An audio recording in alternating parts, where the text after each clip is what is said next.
Ce soir, c'est la couturière. Pour ceux qui connaissent le théâtre, la couturière, c'est quand on présente la pièce aux amis qui nous aiment et que les acteurs sont pas en costume. C'était comme ça. Après, il y aura la générale et puis il y aura peut-être l'inauguration plus tard. Voilà. Eh bien, nous y sommes. Le projet qu'avaient porté les anciens, alors quand je dis les anciens, je ne dis pas des vieux, mais des anciens Najacois, est en passe de se réaliser. Le musée du vieux Najac. Mais avant de parler de ça, je vais faire comme au César, je vais faire des remerciements. Voilà. D'abord, je remercie Michel parce que sans elle, peut-être que j'aurais rien fait du tout. Clairement. Elle a été là, elle est peintre, elle est maçon, elle est couturière, elle fait tout. Et patient. Ensuite, tous les amis najacois qui ont pensé ce musée. Je pense d'abord à Ginette et Raymond Lacoste qui sont là, à Marie-France et Jacques Richard. Aussi, et puis il y a d'autres disparus comme Robert Murat, mon cher Robichou, et puis André Bory par exemple, qui ont travaillé à cumuler des archives, des objets du vieux Najac, à étiqueter, à expliquer en français, en patois. Je peux aussi citer d'autres, hein, bien sûr. Je pense à Bernard Montary qui stockait là-bas dans son barbeau tous les filets qu'il a pu trouver. Et finalement, c'est aujourd'hui la création, c'est aujourd'hui l'association que nous avons créée, Najac Museum, qui est active, et c'est elle qui vous reçoit. Non seulement ceux-ci, là, ceux que je viens de citer, ont rédigé les statuts, mais ils ont créé les premières réserves d'objets et de matériel. Il y avait des endroits remplis de matériel qui avaient été donnés par des Najacs. Je veux ensuite remercier le maire et le conseil municipal, parce qu'ils ont toujours été présents avec le personnel, toujours à l'écoute. Et je dirais même que l'aide qu'ils ont apportée, matérielle bien sûr, a été déterminante pour cette maison qui leur appartient, qui nous appartient, et elle sera peut-être encore plus déterminante à l'avenir. Et puis il faut remercier tous ceux qui ont travaillé là. Alors je les cite, Alain Coq, qui a prêté tout son matériel, pas mal, parce qu'on a fait beaucoup de plâtre. Mireille Demouche qui est là, Jean Grand, Mathieu Laroussini, Bernard Mazière, Jean-Yves Pogan, Michel Pujol, Jean Régis, qui sont venus souvent, pratiquement tous les jours pour certains, et qui ont investi longtemps alors qu'il fallait mettre des masques, c'est difficile d'aller dans des magasins parce qu'on doit se protéger, etc. Et puis je remercie bien sûr tous les adhérents, très nombreux. La cotisation est à 1 €. C'est pas cher, mais la plupart d'entre eux ont versé des sommes importantes pour ce musée. Et je dirais même qu'il y a ceux aussi qui ont fait des dons en objets qui sont par nature adhérents. Voilà. C'est pour ça qu'on a fait cette cotisation assez faible. C'est que nous, ce qu'on souhaite, c'est qu'on nous donne des objets, les objets étant des objets de Najac. Pas de cette brocante-là. Quand ils rentrent là, ils deviennent objets de musée. C'est-à-dire qu'ils sont connus, repérés, on sait à qui ils appartiennent, et ils sont en état, sinon neuf, du moins acceptable pour un musée. Donc voilà, on remercie à peu près tous ceux qui ont travaillé, et je sais que vous êtes impatients de le voir, vous l'avez vu, c'est un aperçu. On a fait ce pot parce que beaucoup nous disent alors où ça en est. J'avais annoncé le musée et puis on ne le voit pas, donc il est normal qu'on explique un peu ce qui s'est passé et comment on l'a fait.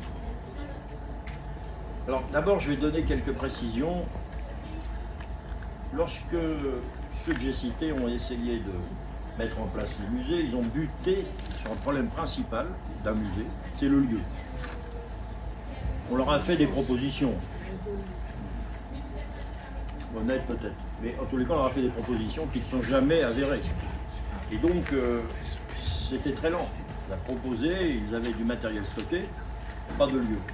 L'autre raison, c'est que le lieu que nous avons obtenu, que nous avons loué, qui appartient à la commune, était, et qui a une vieille histoire, une histoire très ancienne du XVe siècle, était largement dégradé. Je vais dire ça comme ça. Tout ce qui était à l'intérieur était ou bien obsolète, foutu, voire dangereux. Il y a encore des choses dangereuses. C'est pour ça qu'à l'étage, on n'y monte pas parce qu'il y a encore des choses dangereuses. Donc c'est un défi, c'est pas uniquement d'accumuler des pièces, c'est d'arriver dans cette maison qui est un très bel bâtisse, faire des choses importantes. Ça nécessite de gros travaux. Si je dis ça, c'est pas par hasard, hein, parce qu'on a besoin toujours de ceux qui savent manier les pinceaux et les truelles, bien sûr. Mais je pense que c'est indispensable pour présenter ce qui est en train de disparaître, c'est-à-dire le vieux Najac, pour des raisons diverses que je n'expliquerai pas ici, mais qui a été un peu laissé aller, voilà, dans beaucoup d'endroits. Et ici, je vois une maison d'ici je vois une maison où il y avait des archives notariales du XVIe siècle qui ont disparu à la décharge municipale il y a une quinzaine d'années. Donc ça peut arriver à tout le monde et partout. Et donc il était important d'essayer d'avoir un lieu. Donc c'est du gros œuvre qu'on a besoin.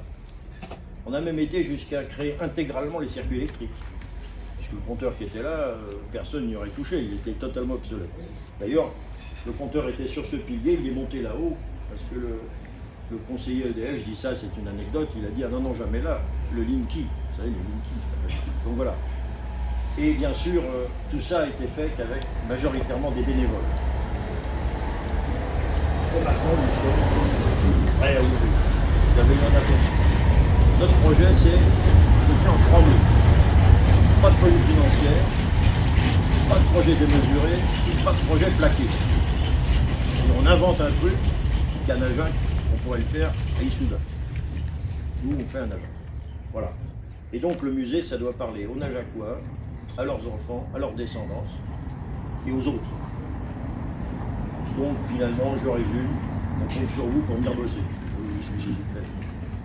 Alors 3 salles ont été à peu près refaites, elles ne sont pas encore finies.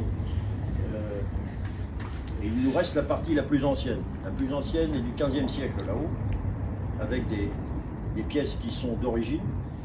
Vous avez ici sur cette maison, et la maison de Madame Chapouli de Michel à côté, 2 maisons qui étaient en encorbellement jusqu'ici, avec des arcades et des piliers. Tout ça a été abattu quand ils ont construit cette maison-là, qui n'est pas une maison complète, puisqu'ils ont simplement appuyé les poutres sur les murs. Et ils ont fait une maison. Et donc ça s'est abattu en 1800, c'est pour ça qu'il y a 1818. Mais avant, vous aviez l'encorbellement, le même qui est à l'Oustal-el-Barry, dans le prolongement, exactement. Ces 2 maisons, et qui étaient séparées par la venelle. Une venelle ouverte à ce moment-là. Alors, on va essayer de continuer. On nous a demandé qu'est-ce que vous allez faire en plus. Bon, on peut essayer de faire d'autres, parce qu'il y a 10 pièces, il y a 600 mètres carrés.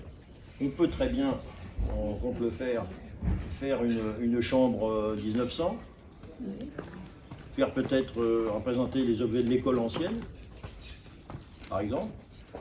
Peut-être faire aussi une ancienne épicerie. Vous savez, il y avait à Najac, il y avait une douzaine d'épiceries dans les années 1850-1900. Donc on peut essayer de faire ça parce que les objets traînent, vous savez, les fameux panneaux, les balances, etc. Il y a beaucoup de matériel de ce point de vue-là.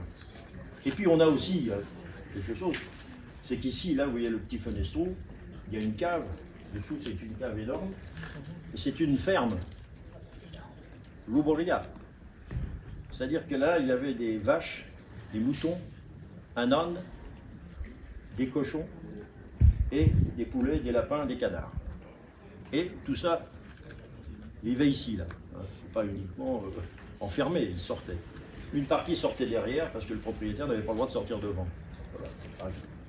Donc, il y a tout ça qui est de l'ancien. On peut faire visiter cette cave, elle est extrêmement belle. Elle est un peu dégradée, Jacques, mais ça s'améliore toujours. Et vous avez à la fin un jardin, et ce jardin est un ancien fossé de ville, fossé du XVe siècle. Et vous avez un mur au fond de la cave, qui est un mur de fortification avec 2 meurtrières, qui date de l'époque.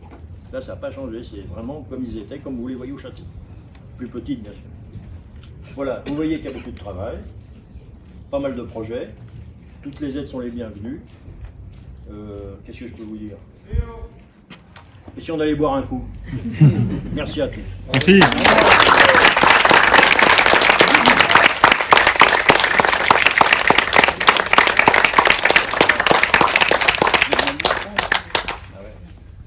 mon fils.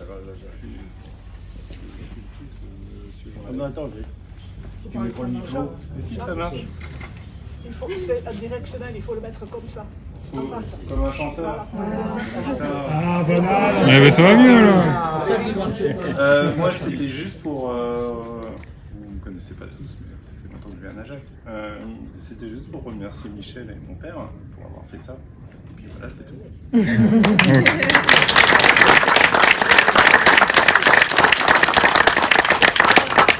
On mange un coup là, allons-y.